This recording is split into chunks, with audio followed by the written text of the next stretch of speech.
Dios de encontrarme con ustedes aquí en esta tarde.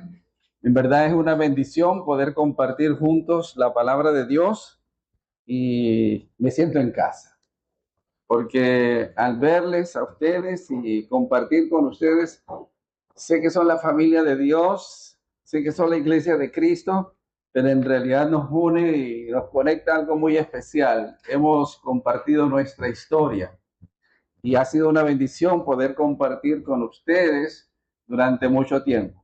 Ya me acuerdo de los días de calor que hacía ya en la Junta Comunal, ¿verdad? Los abanicos nos dejaban predicar por el ruido que hacían. Y a pesar de todo, el calor seguía. Bueno, hoy tenemos aire acondicionado, ¿verdad? Y tenemos sillas cómodas. Quiere decir que las cosas han cambiado bastante. Y en 11 años, pues, muchas cosas han cambiado, muchas personas han pasado por aquí. A veces digo que la iglesia es como el Metrobús, ¿verdad? Gente sube y gente baja. Depende del destino a donde van. Pero sí, hay gente subiendo y gente bajando. Así es la dinámica de la iglesia, ¿verdad?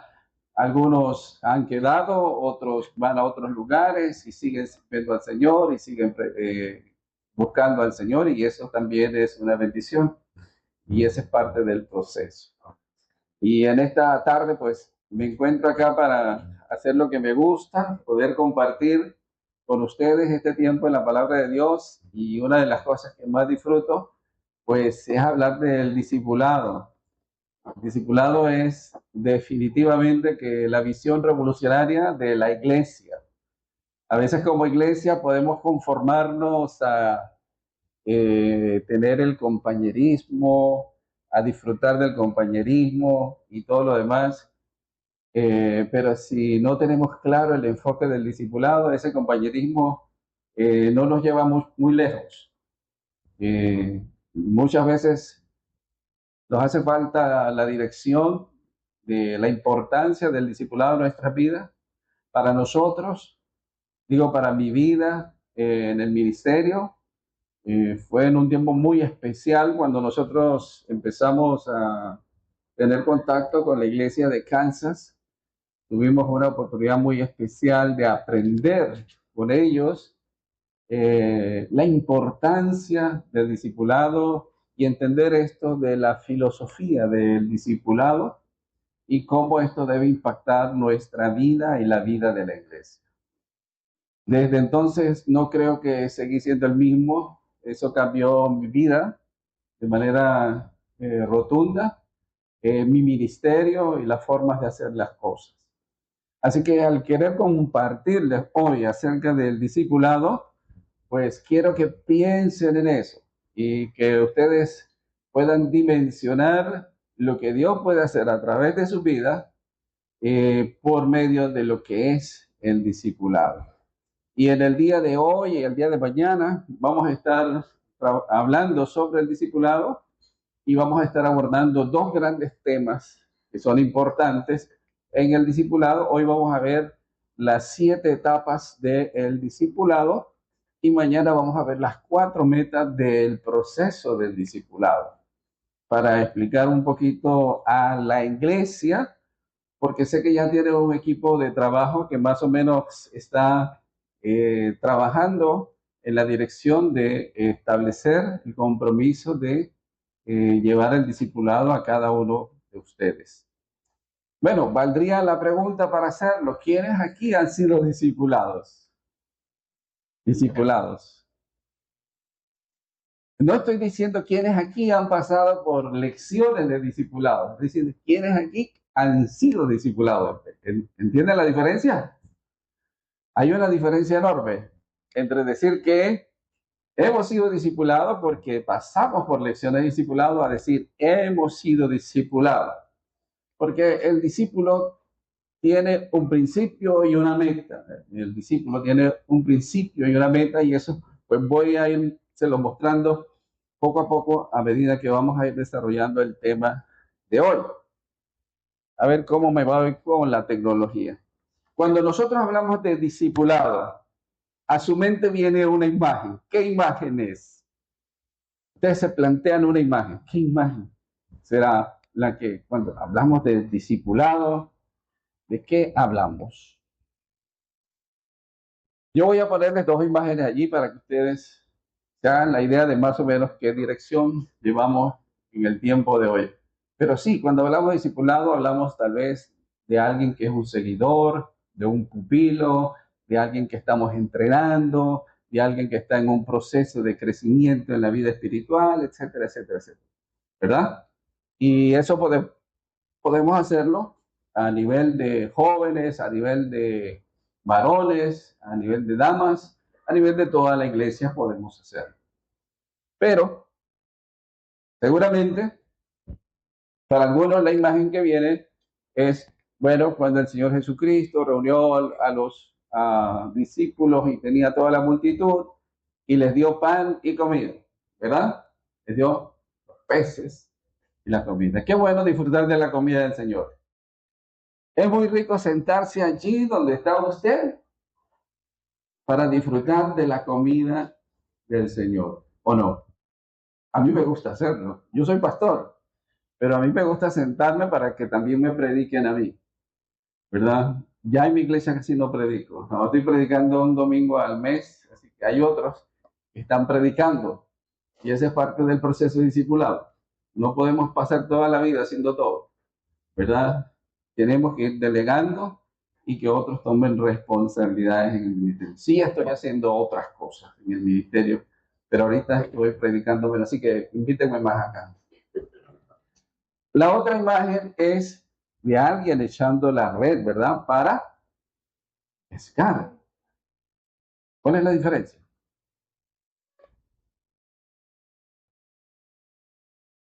¿Qué tipo de discípulo es usted? ¿Al que le tienen que servir el pescado o el que está pescando? ¿Recuerdan ese momento cuando Jesús, al final de, cuando él había resucitado, dice que eh, él llega a la playa y ve a los discípulos allá? ¿Qué estaban haciendo los discípulos? Estaban pescando. Pedro, Juan, Jacobo se habían ido a pescar y ellos no saben que es Jesús y él les dice desde acá afuera, echen la red a la mano derecha. Y ellos obedecieron, echaron la red a la mano derecha. Y cuando estuvieron más cerca de la orilla, se percataron de que ese que les había dado la orden fue el que tiempo atrás les había dicho, boga mar adentro y echa tu red para pescar. Y habían pescado mucho. En esta ocasión pescaron, ¿saben cuántos pescados? 153. Unos dicen no, 154 porque Jesús tenía uno allí en las brasas. Cuando ellos llegaron a la orilla, Jesús tenía un pescado allí. Pero esta vez ellos aprendieron a pescar. ¿Entiendes esa diferencia? Jesús vino para hacernos pescadores, dice, pescadores de hombres.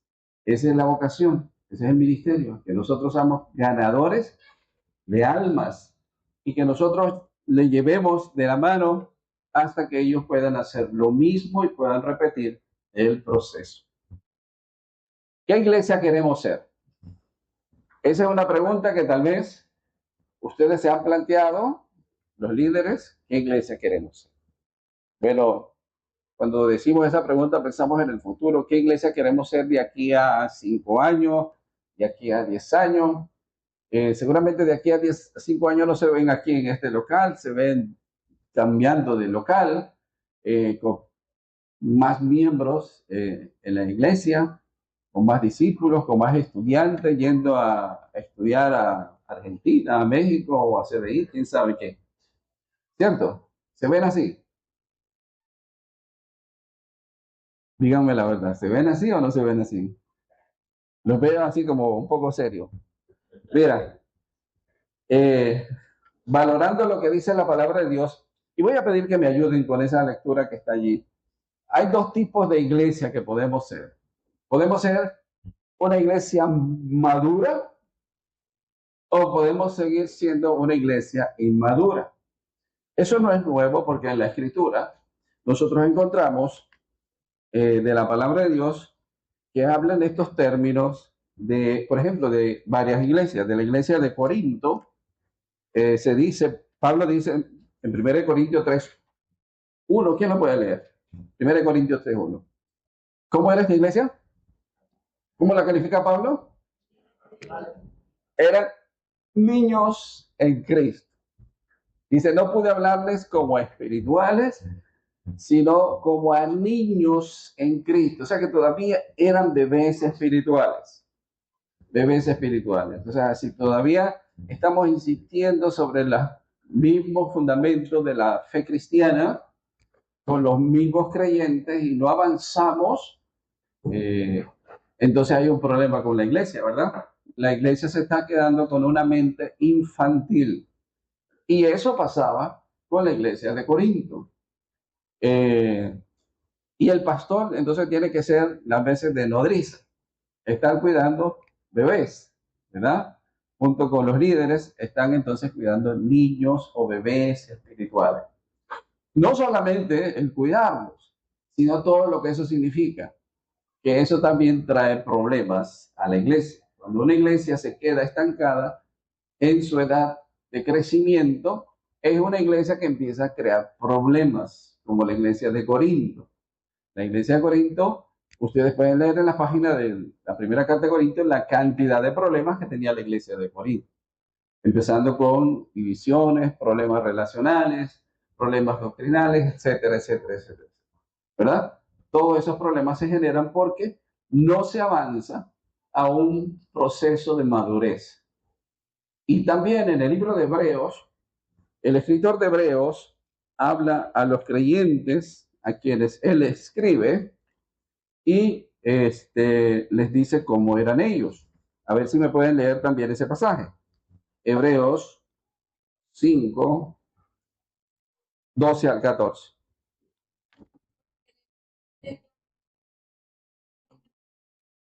Hay necesidad de que se os enseñar cuáles son los primeros rudimentos de las palabras de Dios. Y habéis llegado a ser tales que tenéis necesidad de leche y no de alimento sólido. Todo aquel que participa de la leche es inexperto en la palabra de justicia porque es niño. Pero el alimento sólido es para los que han alcanzado madurez, para los que por el uso tienen los sentidos ejercitados en el del bien y del mal. Exacto. Un calificativo para esta iglesia dice que era una iglesia inexperta. Le faltaba experiencia en las cosas del Señor. Dice, debiendo ser ya maestros, dice, todavía tienen necesidad de ser enseñados. Entonces, una iglesia que se había quedado estancada también en su proceso, ¿verdad? Y no había avanzado. Y en Gálatas 4:19, Pablo escribe a esta iglesia y miren cómo Pablo le llama a los creyentes. Gálatas 4:19. ¿Quién lo puede leer? Ahí. Tiene vuelvo a sufrir dolores de parto hasta que Cristo sea formado en nosotros. Exacto. Y lo leyó un padre que es maduro, ¿verdad? Y sabe lo que es tener hijos. Imagínense que uno de sus hijos regresara a su casa para que él empiece a cuidar de él. No, eso jamás podría suceder, ¿verdad? Dice Pablo, hijitos míos, por quienes vuelvo a sufrir dolores de parto. Quiere decir que esta gente había vuelto hacia atrás. Pablo había fundado la iglesia y esta iglesia había empezado a tomar las riendas del evangelio, pero llegaron los judaizantes y le cambiaron la dirección a la iglesia. Y Pablo entonces escribió molestando a la iglesia y diciéndole, bueno, es que entonces voy a tener nuevamente que ir a ustedes y empezar de nuevo, es lo que él está diciendo de esa manera. Entonces era una iglesia que realmente era inconstante porque no se había afirmado en la enseñanza de la palabra de Dios. Entonces, cuando como iglesia no tenemos una perspectiva clara del discipulado, nos puede pasar una de esas tres cosas o las tres cosas a la vez. Estamos viviendo en una vida de infancia espiritual, de inexperiencia espiritual, o que estamos inconstantes en la doctrina, inconstantes en la fe. A veces sí, a veces no. Pero esa no es la iglesia que queremos ser. ¿Verdad que sí? Yo estoy seguro que no quieren ser así. Queremos ser como las otras iglesias. Como la iglesia de Tesalónica, por ejemplo. La iglesia de Tesalónicas, en 1 Tesalonicenses 1:8. ¿Qué dice de la iglesia de Tesalónica? Pablo había pasado y había fundado esta iglesia, había tenido persecución y todo lo demás. Pero, ¿saben? Estos cristianos captaron el enfoque de lo que Pablo estaba diciendo, al punto tal de que tú puedes poner este versículo a la par de Hechos 1:8. ¿Qué dice Hechos 1:8? Dice, y me seréis testigos en Jerusalén, en toda Judea, en Samaria y hasta lo último de la tierra. Bueno, eso es lo que estos hermanos de Tesalónica estaban haciendo. O sea, captaron la visión de la vida cristiana, captaron la visión del evangelio, y ellos no solo recibieron el evangelio, sino que empezaron a vivir el evangelio, o sea, a predicar el evangelio. Más adelante, si tú vas al el versículo 13 del capítulo 2, dice, por lo cual también nosotros sin cesar damos gracias a Dios de que cuando recibisteis la palabra de Dios que oísteis de nosotros, la recibiste no como palabra de hombre, sino según es en verdad, dice, la palabra de Dios, la cual actúa en vosotros. O sea, eso es lo que estaba haciendo la diferencia en la vida de estos cristianos. Habían recibido la palabra de Dios estaba transformando su vida y eso se estaba reflejando en lo que ellos hacían, ¿verdad? Ellos estaban haciendo evangelismo, estaban yendo a predicar el evangelio. También tenemos el ejemplo de la iglesia de Éfeso en Hechos capítulo 19. En Hechos capítulo 19, ¿alguien puede leer esa cita? 19, 9 al 10. Esta es la iglesia de Éfeso, una iglesia donde Pablo ha llegado para establecer allí el evangelio y para establecer allí una iglesia. Ustedes recuerdan que hubo un momento en el primer viaje del apóstol Pablo, no, en el segundo viaje del apóstol Pablo, cuando él iba camino de regreso revisando con las iglesias lo que había hecho. Y él quería ir a Asia. ¿Y qué le dijo el Espíritu? Dijo que no. Que tenía que ir a Macedonia, es decir, a Europa. Para ir a Macedonia y la parte de Grecia y Turquía, ¿no? Oye, no, eso no, lo que es Grecia, la parte de Grecia, es en Macedonia. Tenía que ir hacia allá. El Espíritu le llevó en esa dirección y le dice que le prohibió. Entonces, Pablo termina el segundo viaje y en el tercer viaje viene y se estaciona allí, en Éfeso, y empieza a formar una iglesia. Dice que Pablo se quedó allí casi 3 años. ¿Y qué hizo Pablo en casi 3 años? Agarró a 12 hermanos, ¿verdad? 12 discípulos y los formó en el discipulado. ¿Quiénes fueron a predicar a Asia? Ellos. Dice que aquí dice todos los que habitaban en Asia, así judíos como griegos, dice, oyeron la palabra de Dios. Este era el momento en que Dios estaba permitiendo para Pablo poder hacer esa obra. Y toda esa región de Asia fue evangelizada. ¿Desde dónde? Desde Éfeso. ¿A través de quiénes? De los discípulos que Pablo había formado en ese lugar. ¿Te estás dando cuenta de la importancia y del impacto del discipulado en la vida de los creyentes? Definitivamente que sí, y en la vida de la iglesia.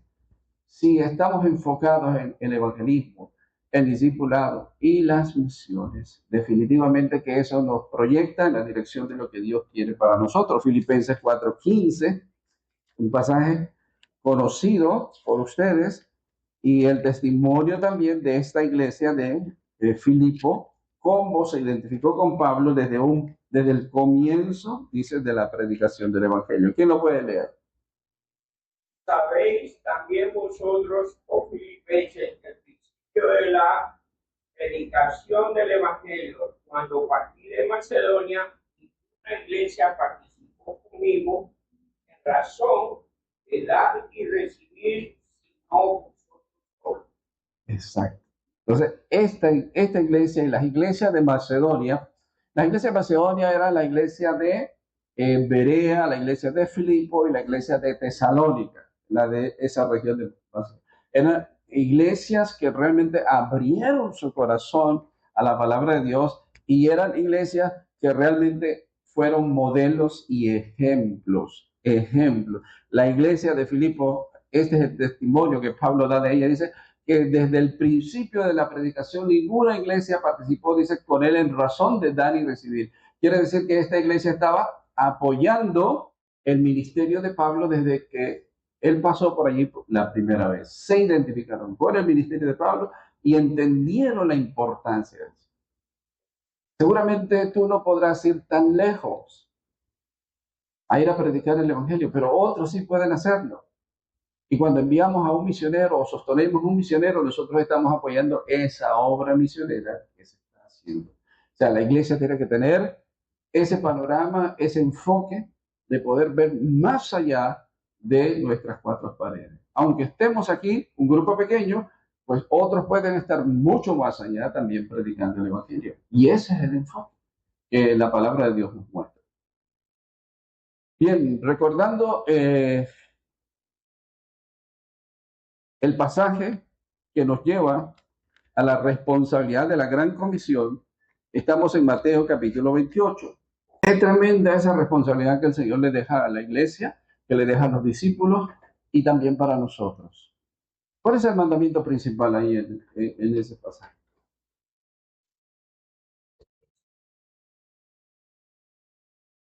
Ir o hacer. ¿Cuál es el mandamiento principal? ¿Ah? Hacer discípulos. Hacer discípulos.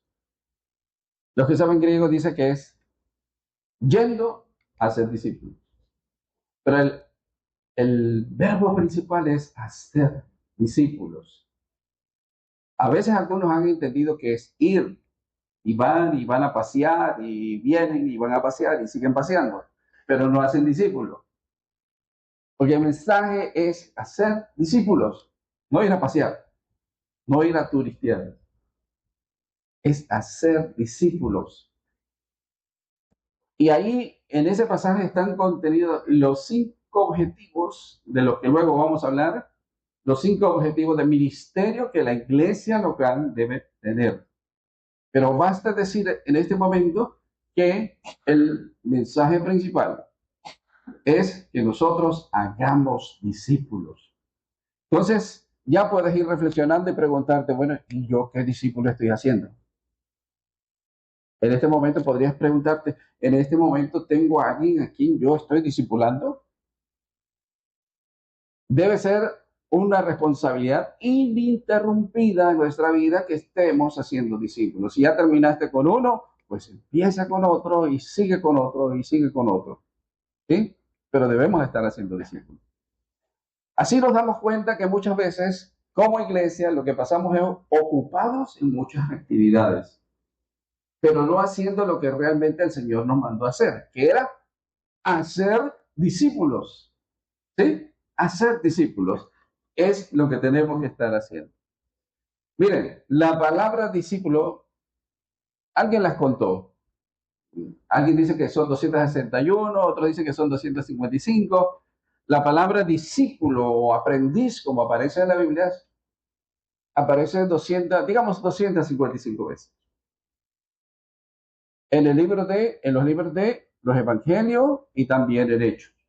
255 veces. Haciendo énfasis en aquellos que eran los seguidores de Jesús y la responsabilidad de aprender de él. Pero curiosamente después de Hechos, la palabra discípulo desaparece. No aparece la palabra discípulo. Aparece otra palabra para relacionarla con aquellos que son seguidores de Cristo. Aparece la palabra santos. Santos. Somos santos. ¿Sí? Hemos sido llamados a ser santos.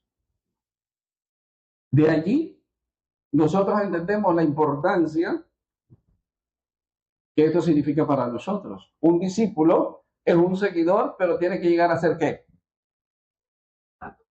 Un santo. Entonces no debía haber preguntado cuántos discípulos hay aquí, sino cuántos santos hay aquí, ¿verdad? Porque la meta del discipulado es que lleguemos a ser santos. Santos.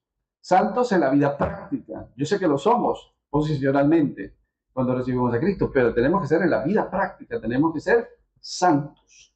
Y ese es el reto del discipulado, que nosotros lo queremos formar.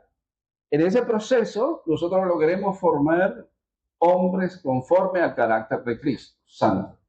Entonces, el discipulado pone delante de nosotros dos retos de reproducción. Primero, tenemos el reto de llegar a ser perfectos o maduros. Quiere decir que en el discipulado tiene que darse un proceso de reproducción del carácter. ¿Pero del carácter de quién? Del carácter de Cristo. Del carácter de Cristo. 1 Corintios 11:1 dice, sed imitadores de mí, como yo de Cristo, dice Pablo. Y él vuelve a reiterar esto en Filipenses capítulo 3, versículo 15, ¿verdad? Dice, hasta que lleguemos a ser perfectos. La palabra perfecto allí significa ser maduro. Leamos, por favor, Filipenses 3:15 al 17. Filipenses 3:15 al 17.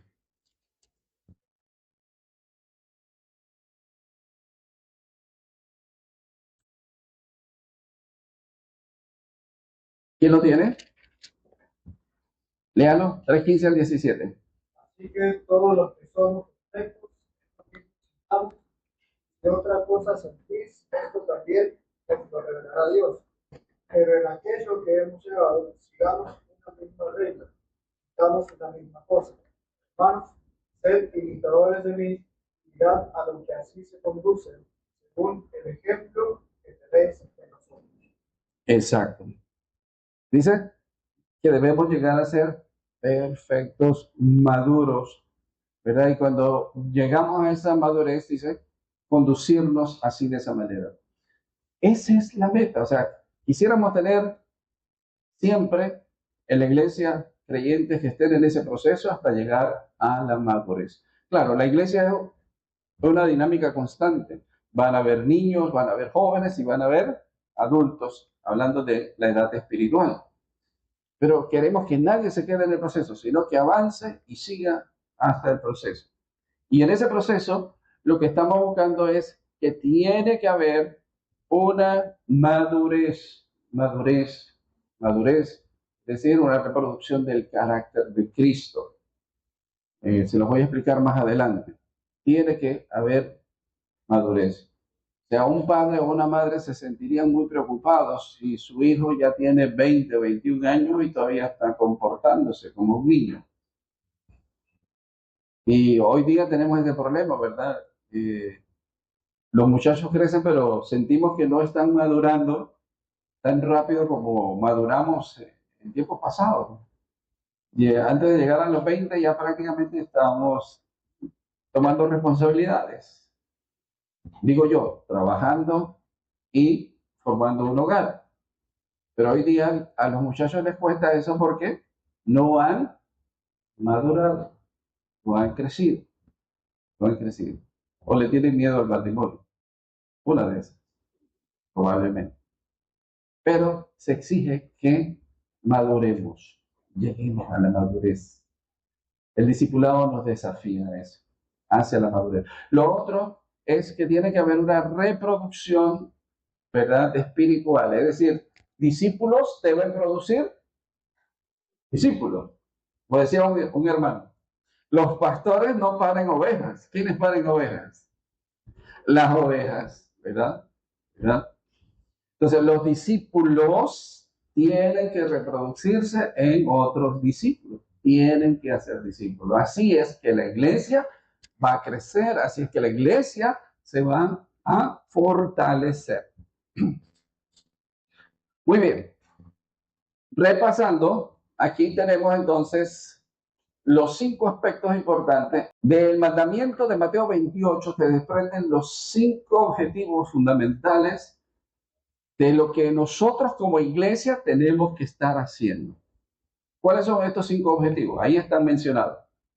Tenemos que evangelizar, ¿verdad? Tenemos que establecer a los nuevos creyentes en la iglesia local. Por eso los animamos a ser bautizados. Y créanme que a veces en esto fallamos mucho porque alguien se convierte hoy y lo bautizamos 5 meses después o 1 año después. No, los creyentes de ese tiempo, al que creía, de una vez, chumbulung al agua, ¿verdad? Lo iban bautizando de una vez. Lo tercero, equipar a los creyentes para vivir la vida terrenal en el poder de Cristo. Esto es importante. Cuarto, emular a Cristo, es decir, imitar a Cristo. En realidad está implícito en el texto que nosotros debemos ser imitadores de Cristo. Y quinto, debemos exaltar a Dios, darle la gloria a Dios. Esa es la razón por la cual estamos aquí en esta tierra, para darle la gloria a Dios. Amén. ¿Por qué estamos reunidos aquí? Para darle la gloria a Dios. ¿Por qué haces lo que haces? Para darle la gloria a Dios. Vivimos para la gloria de Dios. Debemos saber eso. Entonces, estos 5 objetivos son fundamentales en la vida de la iglesia y como iglesia tenemos que estar viviendo de acuerdo a eso, ¿verdad? ¿Dónde queda el discipulado allí? En medio, en medio. O sea que el discipulado es el corazón del ministerio. Podemos definirlo así, para propósitos nuestros. El discipulado debe ser el corazón del ministerio de la iglesia local. Si eso es lo que nosotros debemos estar haciendo, lo principal que nosotros debemos enfocarnos en hacer es hacer discípulos. Y si tú te fijas, las primeras 2 metas o los primeros 2 objetivos son cuantitativos. Los otros 2 objetivos son cualitativos. Los primeros 2 los podemos medir muy bien. Pero ¿cómo medimos cuánto he crecido al tamaño de Cristo? ¿Cómo medimos cuánto estoy glorificando a Dios? Son objetivos cualitativos.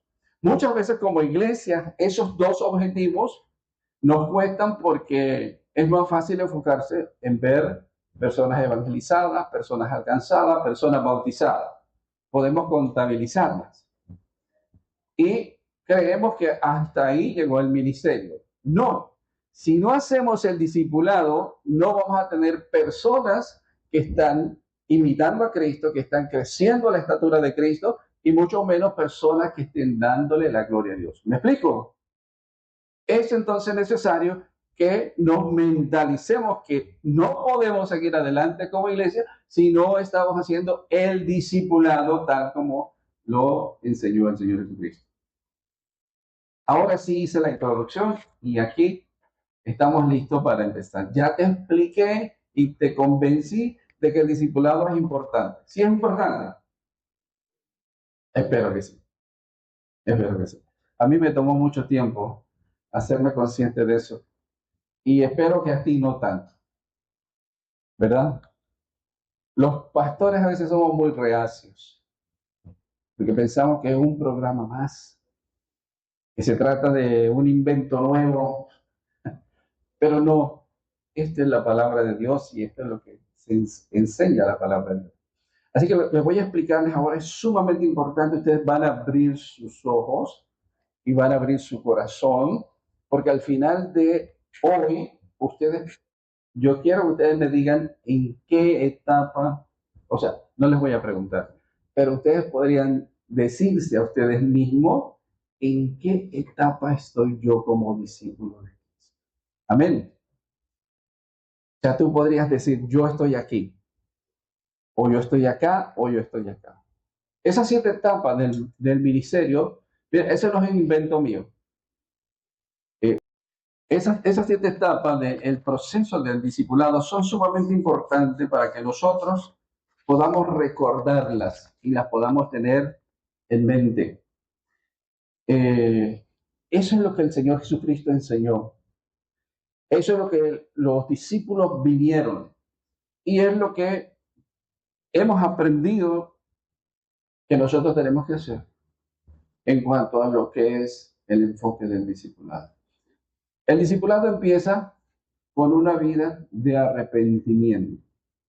Dice, no estoy diciendo la vida cristiana, estoy diciendo el discipulado empieza con un arrepentimiento real.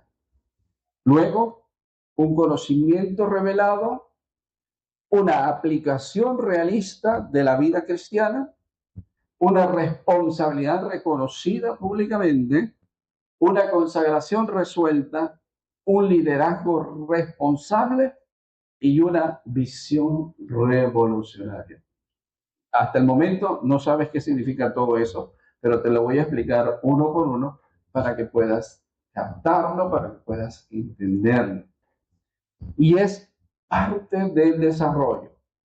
O sea, cuando nosotros empezamos como creyentes, empezamos allí, en ese punto como discípulos, y tenemos que avanzar. No nos graduamos de discípulos si no llegamos hasta una visión revolucionaria. Amén. Ahora sí, vamos entonces. Ahí. El arrepentimiento real. ¿Por qué digo arrepentimiento real? Hay un arrepentimiento que no es real. Judas dice que se arrepintió, pero ese arrepentimiento no le sirvió de nada. O sea, era más remordimiento, ¿no? Entonces, hay personas que pueden simular el arrepentimiento, hay personas que pueden fingir la fe o pueden fingir el amor. Digo, un arrepentimiento real tiene que hacerse evidente en la vida de una persona. Entonces, el arrepentimiento, dice 2 Corintios 7:10, que la tristeza que es según Dios produce arrepentimiento. Teológicamente hablando, hay todo un tema sobre el arrepentimiento, pero aquí para efectos prácticos de ustedes, quiero decirles que el arrepentimiento es el punto inicial del proceso, pero también es evidente en todo el proceso. ¿Qué estoy diciendo? O sea, yo me doy cuenta como discípulo de Cristo que he empezado a crecer en la dirección de lo que Dios quiere para mí si tengo una actitud de arrepentimiento. Es decir, si yo entiendo la diferencia entre lo que yo hacía antes y lo que Dios me está pidiendo. Y yo puedo hacer esa diferencia y cambiar de mentalidad. Y cambiar de dirección. Uno dice, arrepentimiento es cambio de dirección también. Pero, ¿es solamente eso necesario en el comienzo de la vida del discípulo? No, eso es necesario en todo el proceso. Fíjate que Pedro ya estaba casi graduándose, por decirlo así, y él negó al Señor Jesucristo. ¿Y cómo regresó? Dice, arrepentido, ¿verdad? Arrepentido. Y muchas veces estamos ya avanzando en el proceso y hay cosas que el Señor nos muestra y tenemos que mostrar arrepentimiento en cuanto a eso. Quiero decir que debemos dejar eso y seguir lo que el Espíritu Santo nos está mostrando. Así trabaja el Señor en nuestra vida. Muchas veces estás allí sentado en una predicación oyendo que el Señor te está hablando a ti y tú te acuerdas que tienes una situación que tú no has resuelto en tu vida. Puede ser tu matrimonio, tus hijos, trabajo, y el Espíritu Santo te convence de eso allí mientras estás sentado. ¿Qué tienes que hacer? Si tienes la actitud de arrepentimiento, apenas tienes la oportunidad, arreglar esa situación.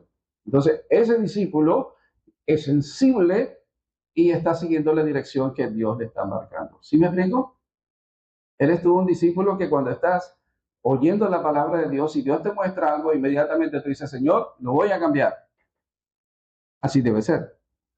El ejemplo de Mateo y de Zaqueo, a mí me sorprende sobre todo el ejemplo de Zaqueo, ¿verdad? Lucas 19:8, el ejemplo de Zaqueo. Dice entonces Zaqueo, puesto en pie, dijo: Señor, he aquí, Señor, la mitad de mis bienes doy a los pobres, y si en algo he defraudado a alguno, se lo devuelvo cuadruplicado. Jesús dijo: hoy ha venido la salvación a esta casa, por cuanto él también es hijo de Abraham.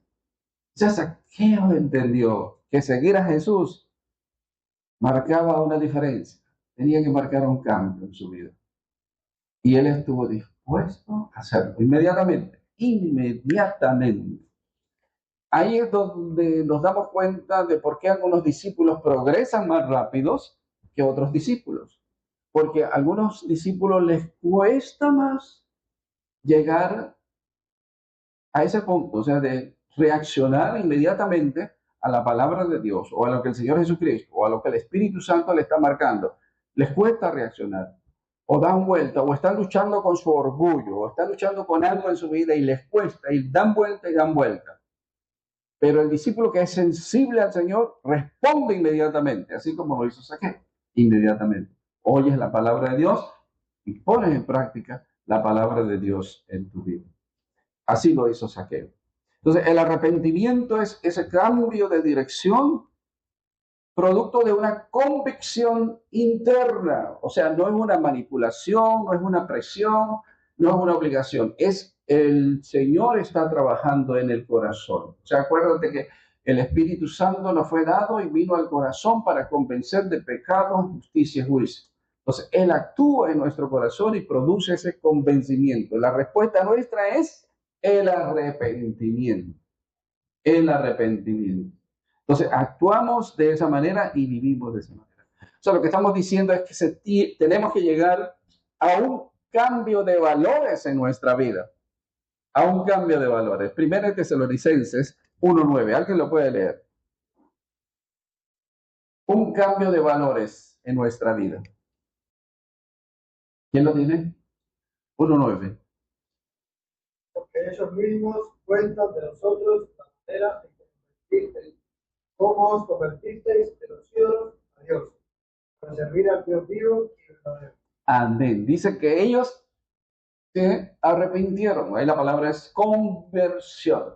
Se convirtieron. Dieron un giro. De los ídolos, dice, a Dios. Hubo un cambio rotundo en la vida de ellos. O sea, y estos, recuerden que les estaba diciendo que esta es una iglesia modelo. Esta es una iglesia que inmediatamente recibió el mensaje del Evangelio, reaccionó al mensaje del Evangelio y pusieron en práctica la palabra de Dios en su vida. Resultado, Dios empezó a bendecir la vida de estos creyentes. Entonces, este cambio de valores es lo que tiene que verse en la vida del cristiano. O sea, si tú eres un cristiano de mucho tiempo y tú todavía estás mostrando una conducta igual a la del mundo, entonces no ha habido mucho cambio en tu vida. Estás estancado en el proceso de discipulado por no poner en duda tu decisión y tomando como cierto de que te has convertido al Señor. Pero si no hay un cambio de valores, o sea, si tú sigues pensando igual. Hoy estaba hablando con el hermano Javier, estábamos ahí hablando en la puerta por el problema de la luz y todo lo demás. Y me encantó algo que él dijo. Alguna vez le dijeron, bueno, ¿tú por qué no haces algo así para bajar la luz en tu casa? Y le dice, jamás haría eso. ¿Ves? Ese cambio de valores.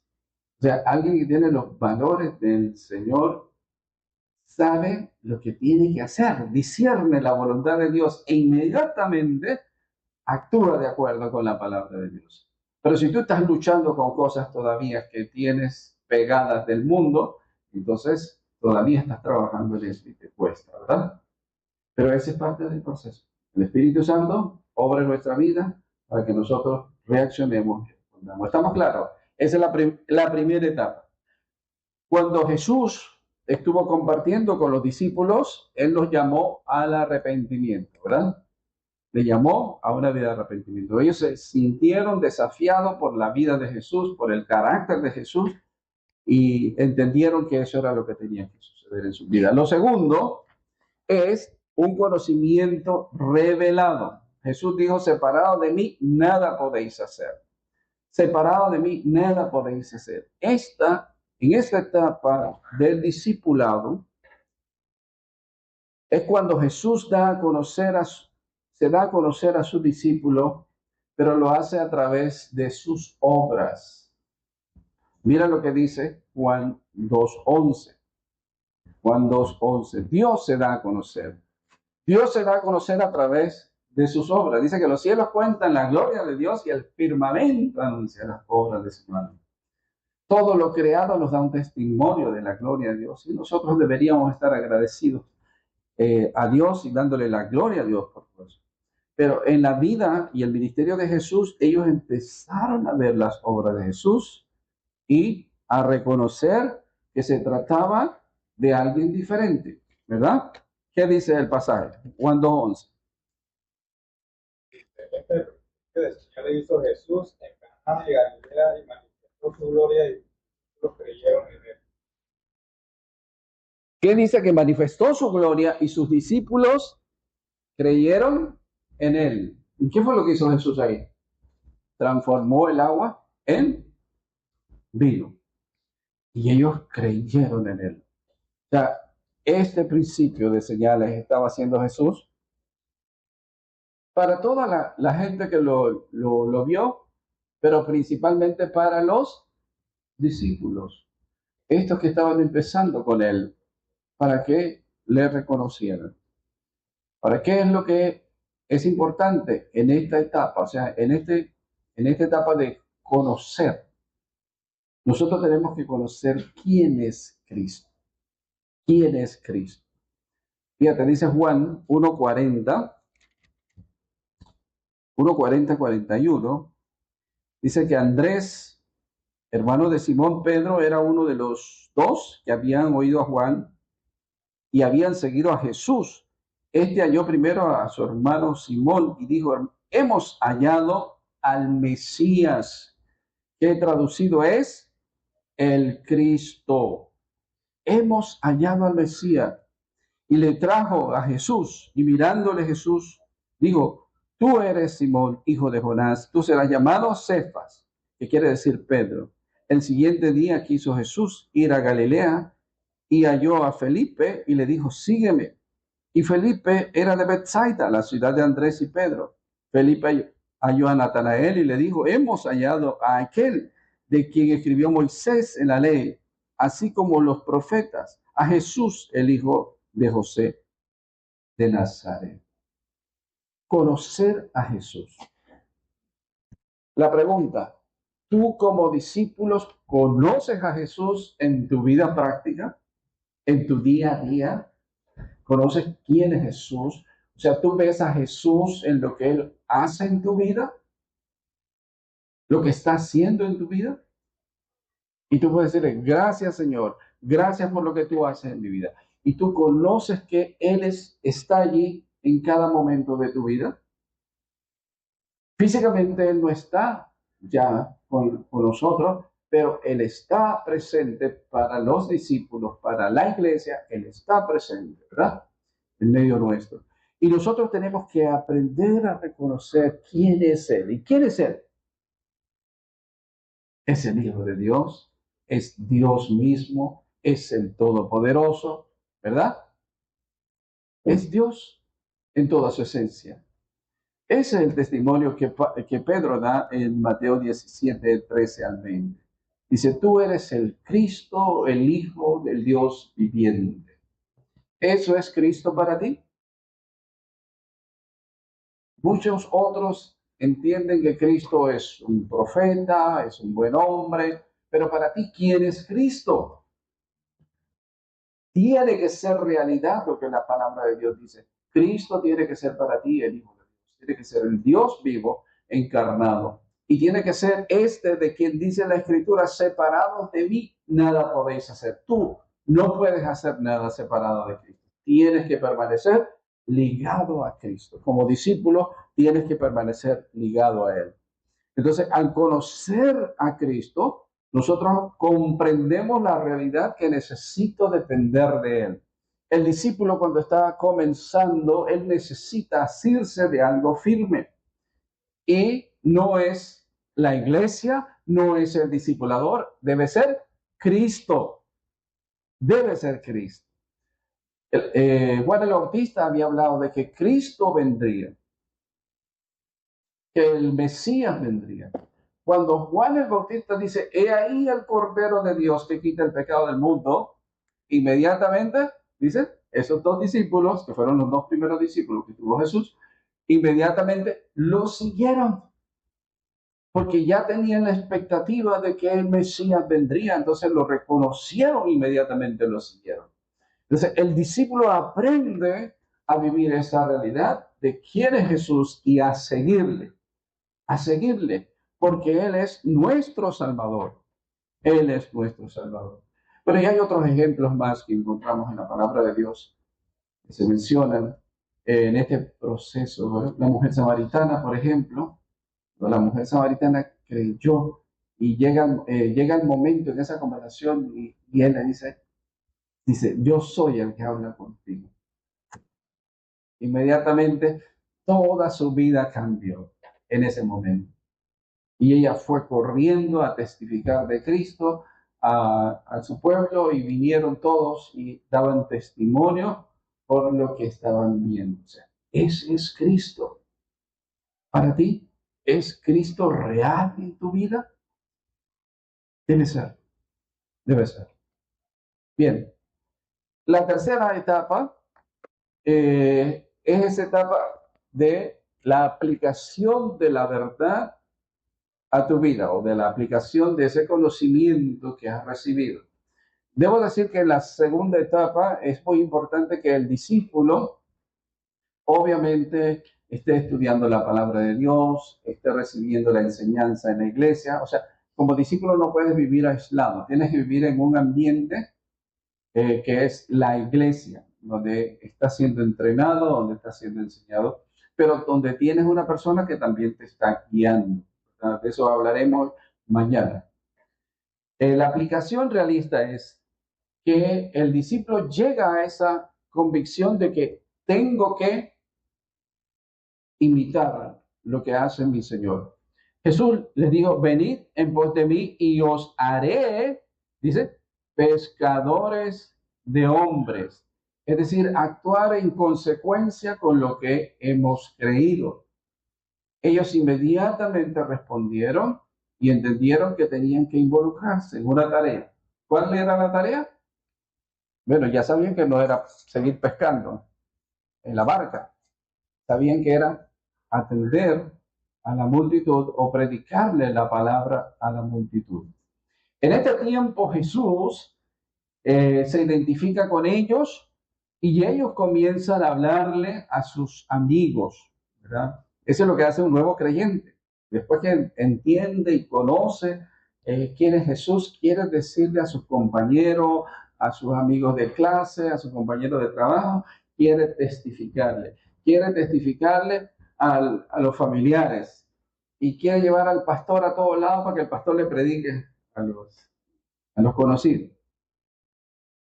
Así son los nuevos creyentes, son fervientes, no paran. Bueno, en esa etapa es cuando el discípulo está en ese proceso de aplicar lo que él oye, aplicarlo a su vida. ¿Recuerdas ese momento en tu vida cristiana que estabas allí, verdad? Querías comerte el mundo, ¿verdad? Como Pinky y Cerebro, conquistar el mundo.